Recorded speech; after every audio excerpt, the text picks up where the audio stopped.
乌军独立日大捷，顿涅茨克收复3地，乌军全面掌控红军村。俄军大挫败，乌军海马斯火力碾压，俄军渗透计划失败。乌军轰炸俄11地，莫斯科惊魂夜，能源枢纽起火，高官重伤。克里米亚再成焦点，10地爆炸，乌军深度突袭俄军营。独立日收获大利，乌 F-16远程打击能力倍增，直指俄本土。国际声援风暴，全球140国力挺抗俄，多国加码军援。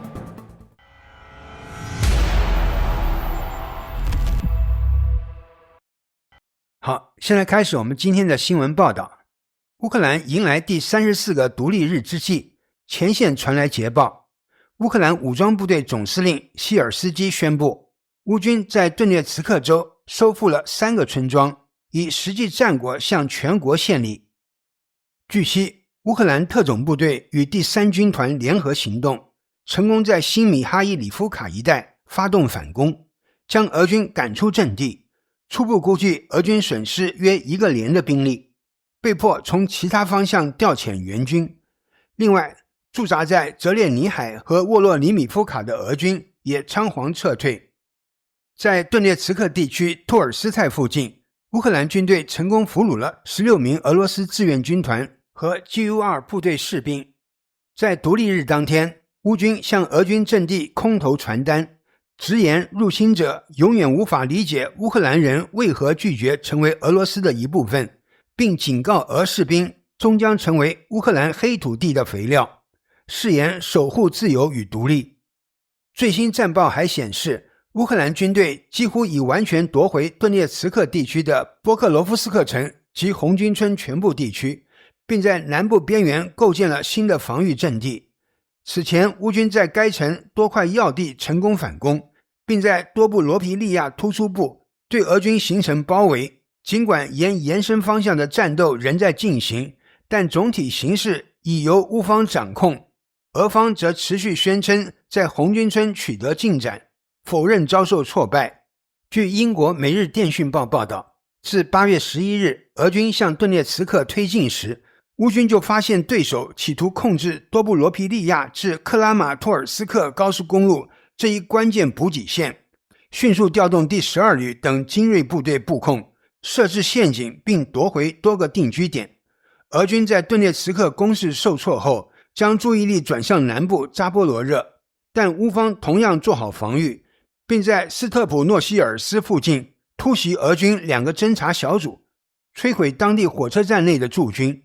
在波克罗夫斯克战线的反击行动中，乌军展现出高度协同的作战能力和强大战斗意志。乌克兰第1国家警卫军接管战线后，迅速展开行动，以亚速里为先锋，对俄军突破口发起猛烈攻势，利用地形形成包围，切断俄军和后续支援部队的联系。第1达芬奇突击团率先攻击俄军主力，第1天便遏制了俄军的推进，将其逼退至佐洛季科洛迪亚兹。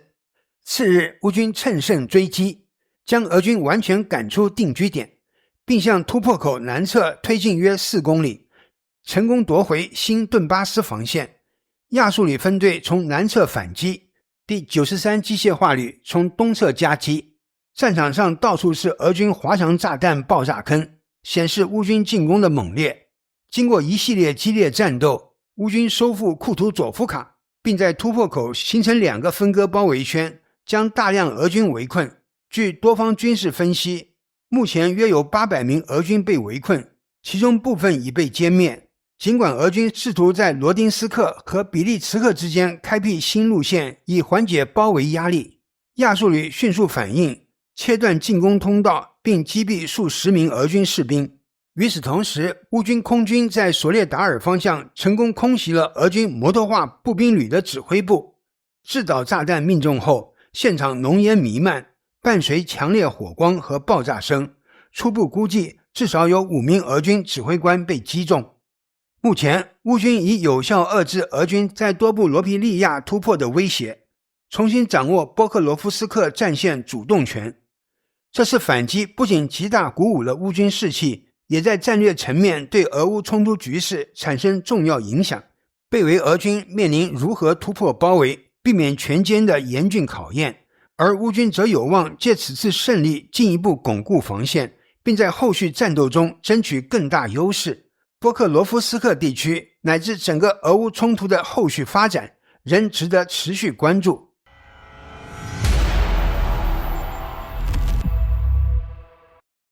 值得关注的是，在俄乌冲突持续焦灼的库皮扬斯克战线，俄军近期尝试使用蛙跳战术渗透乌军防线，但遭遇重大挫折。所谓蛙跳战术，旨在绕过敌方主防线，渗透至后方关键节点，扰乱敌方部署，并为大规模进攻创造条件。俄军派遣精锐部队深入乌军后方，试图打乱指挥与补给体系。但由于库皮扬斯克地形复杂，乌军熟悉当地环境，并提前布置侦察力量，加上严密的无人机监控，俄军渗透行动很快暴露。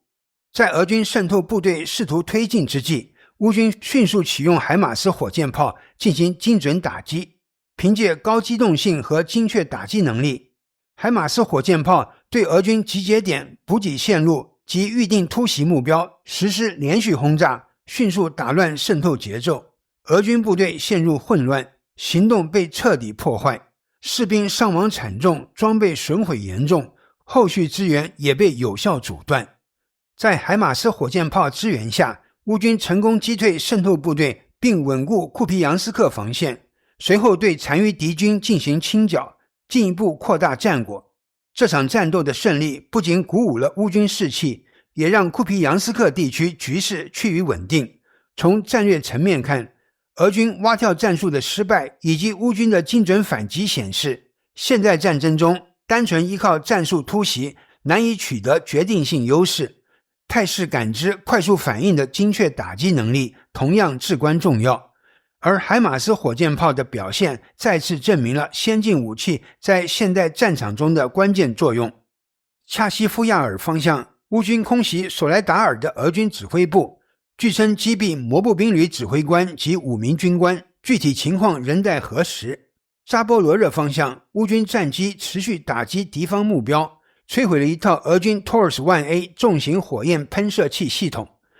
莱曼方向，乌军第63旅出动无人机，在俄军尚未抵达阵地时消灭了17名士兵，使其进攻计划彻底失败。哈尔科夫、库皮扬斯克和大兴西尔卡方向同样爆发激烈战斗，乌军对俄军造成伤亡。同时，乌方无人艇袭击克里米亚的俄军装备，具体战果仍在确认中。别尔哥罗德与库尔斯克方向，乌克兰部队继续坚守已夺取的阵地，局势保持稳定。在苏梅地区，乌军持续展开反击，俄军防线承压严重，处境艰难。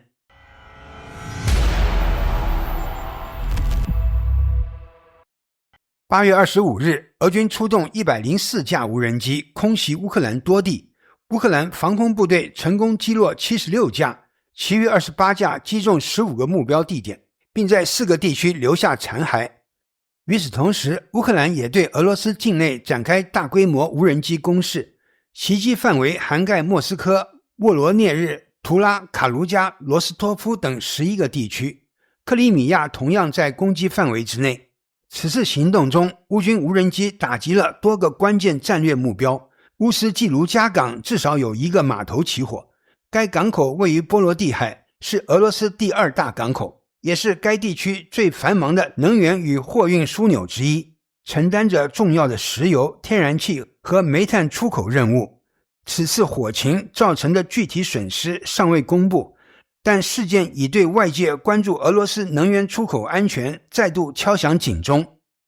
另外，距边境1500公里的乌斯季卢加天然气处理厂、萨马拉的塞兹兰炼油厂、达达斯坦的无人机生产工厂、克里米亚科克特贝尔的俄军基地也遭遇乌军袭击，具体损失仍在统计中，但已有迹象显示部分设施遭受严重破坏。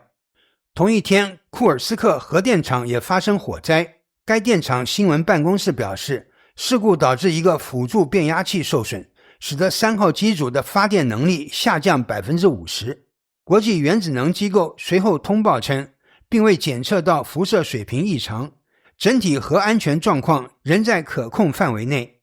乌克兰无人机还对席兹兰炼油厂发动袭击，共出动5架无人机，其中3架击中关键设备，导致 AVT-6 一级炼油装置、L356 二级炼油装置及泵送系统受损。另外，俄罗斯南部最大的石油产品供应商之一新沙赫金斯克炼油厂已连续第5天停产。路透社报道显示，乌克兰对俄罗斯能源设施的持续袭击正在推高油价。昨天的视频真是太震撼了，乌方支持的 Atash 游击队也在滨海边疆区、克拉斯诺达尔边疆区、梅利托波尔、卡拉恰伊至切尔克斯等地发动破坏行动，使得俄罗斯境内接连发生安全事件，形成遍地开花的局面。值得关注的是，8月25日莫斯科市中心突发剧烈爆炸，俄罗斯安全局高级官员阿列克谢季托夫在事件中腿部重伤并昏迷送医，现场另有3人受伤，1人丧命。爆炸发生在市中心西部的一家商店，建筑被严重毁损，救护车迅速赶到现场。目击视频显示，街道挤满人群，现场一片混乱。目前事故原因尚未确认，但有分析认为，乌克兰特工可能对莫斯科核心区实施了破坏行动。朋友们，大家好，先跟大家说件事儿。你们有没有跟我一样，有时候在咖啡店、机场或是在社区中心，一有免费 Wi-Fi 就马上连接上去了？我以前超常这样，边喝咖啡边看新闻，还跟朋友视讯聊天，觉得超方便。结果后来才知道，很多免费 Wi-Fi 根本没有加密，骇客要偷看我的账号密码，可能20分钟就搞定了。想想我之前的行为，真的太大胆了。所以我后来就开始用了 Surfshark VPN， 它就像帮你上网的时候披了一件隐形斗篷。不管是咖啡店、饭店，还是有公共 Wi-Fi 的场所，资料都是加密的，别人看不到你在干嘛。它还会自动挡掉那些钓鱼网站跟恶意连结，特别是针对中老年族群的诈骗，直接就帮你滤掉了，非常棒。重点是它还有中文界面，都是1键连线，就算我爸妈也能用得很顺，速度快，不限装置数量，我的手机、电脑、平板一起开都没问题。以前我也试过免费 VPN， 但很多都是偷偷收集我们用户的个人资料拿去卖，超不安心。Surfshark 不会，而且还通过了第三方的验证，这点我觉得很加分。所以啦，如果你跟我一样经常在外面会用到免费的 Wi-Fi 上网时，还是得保护一下自己。现在就可以点击我视频下方的连结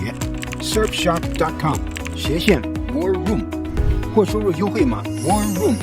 就能多送你4个月服务。我自己用的是真的觉得很安心又方便，真的，你们也可以试试看。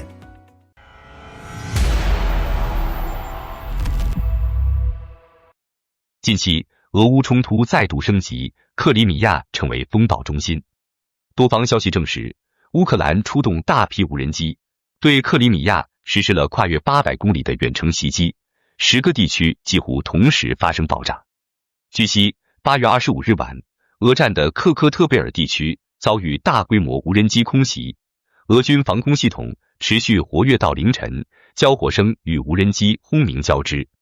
现场视频显示，袭击导致俄军军营起火，并波及弹药库，引发连锁爆炸，夜空被熊熊火光照亮，俄军具体损失尚待披露。这也是1周内乌克兰对黑海沿岸的第2轮攻势。乌克兰无人机能够跨越800公里进行深度突袭，表明其在续航、导航和隐身技术上取得了显著进展。外界认为，这些无人机可能采用了新型电池或动力系统，以提升远程飞行能力，同时结合高精度卫星定位和地形匹配技术，确保飞行精准。此外，无人机在设计上也更具低可探测性，能够有效规避俄罗斯部分防空雷达，实现远程突防。还有报道指出，克里米亚察达角附近的 S-300、S-400 防空导弹系统阵地发生火灾，火灾可能由无人机袭击或设备故障引发，具体原因尚待确认，但火势已经对当地防空能力造成一定影响，引发外界高度关注。从战略层面看，克里米亚是俄罗斯在黑海的战略核心，拥有海军基地、防空系统和大批军事设施。乌克兰对其实施打击，意在削弱俄方的军事存在，扰乱部署。同时，这也是向外界展示军事实力、争取更多国际援助的方式。成功突防的消息迅速登上国际舆论场，再次把俄乌战争推向全球焦点。俄罗斯国防部表示，防空系统击落了部分无人机，但仍有部分突破防线。克里姆林宫高度关注此事，普京誓言将对袭击者予以报复。预计俄方可能会加强克里米亚防空体系，增加部署密度，提升预警与拦截能力，并对乌境内军事设施展开更大规模打击。克里米亚连遭打击，标志着俄乌冲突正走向更激烈、更复杂的阶段。无人机已成为战争格局中的关键力量，其远程打击、低成本高效率的特点，对传统防御体系构成挑战。未来战争或许将更多依赖无人化、智能化作战平台。国际社会虽然不断呼吁通过谈判解决争端，但目前来看，冲突平息仍遥遥无期。克里米亚的爆炸再次提醒人们，俄乌战火不仅没有熄灭，反而在不断升级。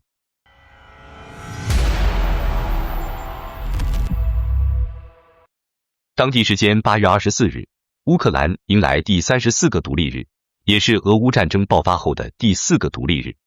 美国总统川普向泽连斯基致信，表示祝贺，称赞乌克兰人民的勇气与牺牲精神，并强调美国会坚定与乌克兰站在一起。泽连斯基随即在社交媒体回应，感谢川普的诚挚问候，并表示乌克兰相信通过与美国的合作，必能结束这场战争，实现真正的和平。这封信的背后，外界更关注的是实质性援助。美国政府正准备通过北约向乌克兰提供3350枚远程巡航导弹，供 F-16等战机挂载使用。与以往援助数量有限的 ATACMS 不同，这批导弹射程可达460公里，数量庞大，几乎相当于为乌军打开了全面打击俄本土的大门。川普此前高调呼吁乌克兰可以主动进攻俄罗斯本土，而如今配套武器的交付显示他并非空谈。面对《华尔街日报》有关五角大楼限制乌军使用美制导弹攻击俄境内的报道，泽连斯基巧妙回应，强调乌克兰近期只使用国产远程武器打击俄罗斯目标，避开了对川普的指责。他还回忆称，在俄军密集攻击乌能源系统后，乌方确实展开过报复性打击，但那已是很久之前的事。换言之，川普的政策至少为乌克兰提供了新的选择，而拜登时期连谈判筹码都缺失。与美国武器的量变相比，瑞典的支援则带来了质变。瑞典正式交付了 ASC-890 预警机，这是迄今为止西方援助乌克兰最具战略意义的装备之一。它搭载艾利研有原乡控阵雷达，可整合实时战场数据链，协调空军、防空和海军行动，堪称乌军的空中指挥所。在 F-16 战机即将大规模投入战场的背景下，这架预警机将极大提升乌克兰的整体作战能力。外界普遍认为，美国的导弹援助与瑞典的预警机交付，背后体现的是北约的整体协调。与此同时，乌克兰也在不断展示自主研发的远程打击能力。基辅首次公开了改进型 R360 海王星导弹，射程提升至1000公里。事实上，乌军早已在实战中使用过新版海王星，并在袭击克里米亚时摧毁俄军多套防空雷达。其成名之作则是2022年击沉俄黑海舰队旗舰莫斯科号，成为全球首个在实战中击毁万吨级军舰的反舰导弹。在海王星亮相前，乌克兰还公布了射程可达3000公里、可携带1吨弹头的火烈鸟巡航导弹，几乎可以覆盖俄罗斯全境，甚至能达到乌拉尔山脉以东。目前，该导弹仍处于测试阶段，但预计在今年年底前，乌军就能获得更多库存。外界普遍相信，该武器已在部分战斗中使用，其威力引起多方警惕。由此可见，乌军正通过国产远程武器与西方军援形成互补。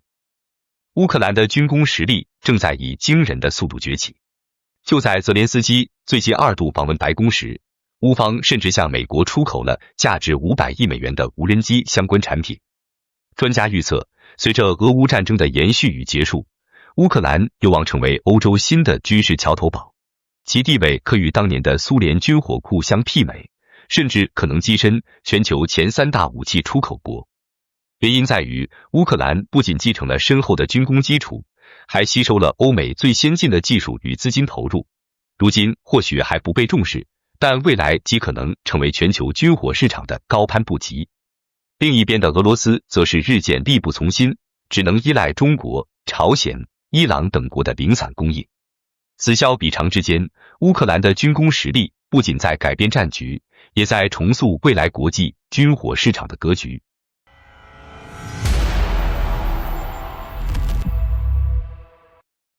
在8月24日乌克兰独立日当天，7国集团外长举行视频会议。意大利外长塔亚尼重申， G7 将全力支持乌克兰，在尊重其主权，并与美国及欧洲伙伴密切协调的前提下，推动实现公正而持久的和平。当天，数十个国家领导人及国际组织负责人向乌克兰致贺信，约30国议员亲赴基辅表示声援。与此同时，全球30多个国家的政府或外交机构也用乌克兰国旗色彩点亮大楼外墙，以象征支持。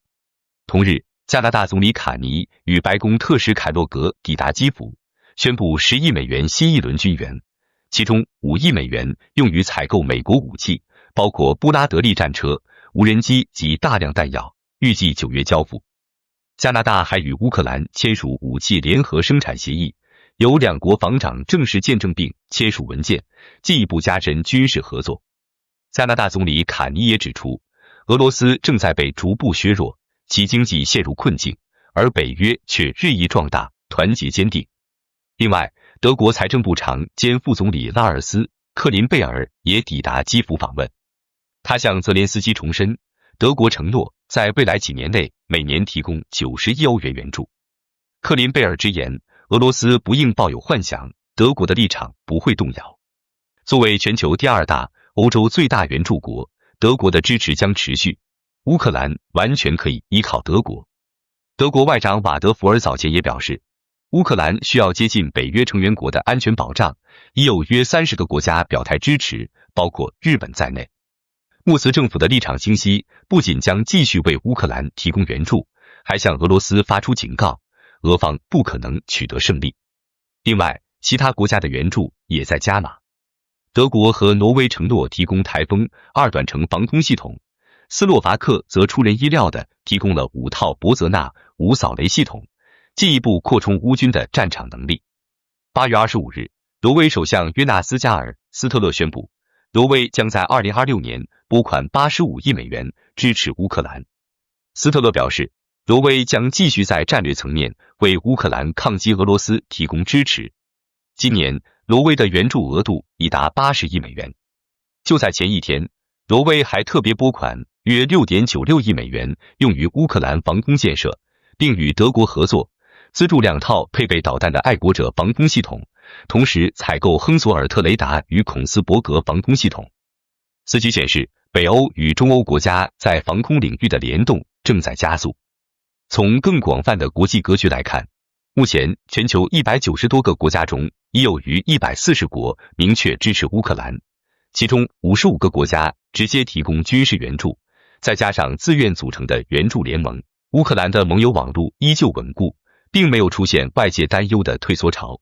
好的，感谢您一口气看到最后了，这是对我们最大的鼓励和支持。要看最全面、最及时准确的战场热点报道更新，就请每日锁定新冷战情势。如果您喜欢我们的节目，也请您点赞、留言、订阅，把视频分享出去，让更多的人看到这个节目。想要赞助我们的朋友，可以打开超级感谢打赏赞助，帮助我们能持续做出更多好节目。谢谢大家。